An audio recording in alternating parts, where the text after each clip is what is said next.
This is Sarah Whitman, founder of dogfoodcoach.com, and I wanted to share some information with you from Dr. Amy Parker, DVM.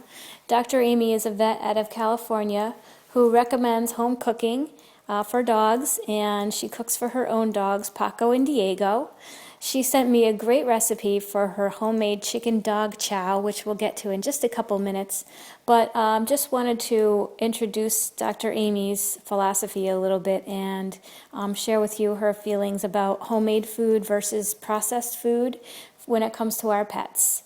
So Dr. Amy tells me that obviously diet is one of the most important considerations for our health and our animals' health, and it directly determines our well-being, our health, and our life expectancy.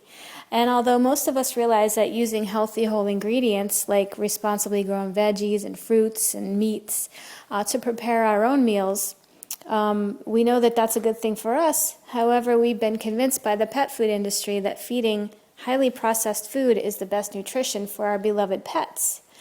So we scratch our heads and we wonder why so many pets are getting cancer, renal failure, liver disease, and a multitude of skin and coat problems. Don't you think that your own body would be less healthy and more susceptible to disease if you ate a similar processed food for every meal of your entire life? No wonder so many pets have so many health problems. Now, Dr. Amy says, as a veterinarian, she is aware that professionals in her field provide almost no nutritional education to their clients. And she also realizes that vets basically, for the most part, advocate that commercial food is the best and that medical problems will likely occur by feeding owner-prepared diets. However, she says this is simply not true. She says that vets are basically not aware of the quality of the pet foods that they're advocating, and they don't realize that these pets often have rendered meats, additives such as emulsifiers, artificial flavors, colors, preservatives, and even contaminants. Contaminants could be salmonella, fungal organisms, and grain storage mites have even been found in these packaged foods. So, as an alternative to these problems, the best thing to do is to get away from these packaged foods with all these fillers and chemicals in them and strive towards a simpler, more basic whole foods diet for your pet. Dr. Amy has been cooking for her own 2 mixed breed small doggies for several years, and she's witnessed their overall health improve, their energy increased, and their skin and their coats have become shinier and silkier. So Dr. Amy is definitely on board with the way to go to make your dogs healthier and more vibrant. She also says that other big things you can do to help your dog stay healthy is provide good dental care and exercise, along with a great diet.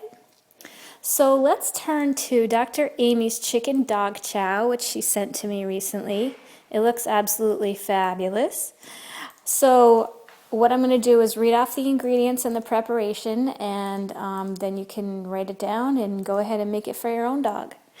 So the ingredients are 1 whole medium fryer chicken with bones and giblets included, 4 cups cooked vegetables, 4 cups cooked brown rice, 1½ cups low-fat cottage cheese, 2 tablespoons canola oil, 1 can of sardines, and then on top of that she adds some vitamins, a daily multivitamin, and a daily EFA supplement. EFA stands for essential fatty acids. So those are the ingredients, and the directions are as follows. Cover chicken with water and cook in a crock pot until bones are soft, approximately 2 hours on high, then 8 to 10 hours on low. This may vary a little bit depending on your crock pot, but that's an average. Then cool and skim the fat off the top. Remove only the bones that are too hard to blend, but break off the soft ends first. Blend the chicken and remaining bones with a hand blender.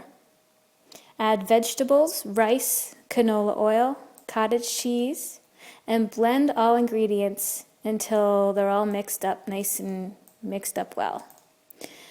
You can freeze this if you like, she says, depending on how much if you're going to make the whole recipe, and depending on how much your dog is going to eat at one time, you can either keep it in the fridge for 3 or so days, or freeze it and freeze some of it and use it later. So that is it. I hope you've enjoyed this recipe and this great information from Dr. Amy Parker, DVM. Thank you, Dr. Amy, for sending all of this great information on why home cooking is best for our dogs.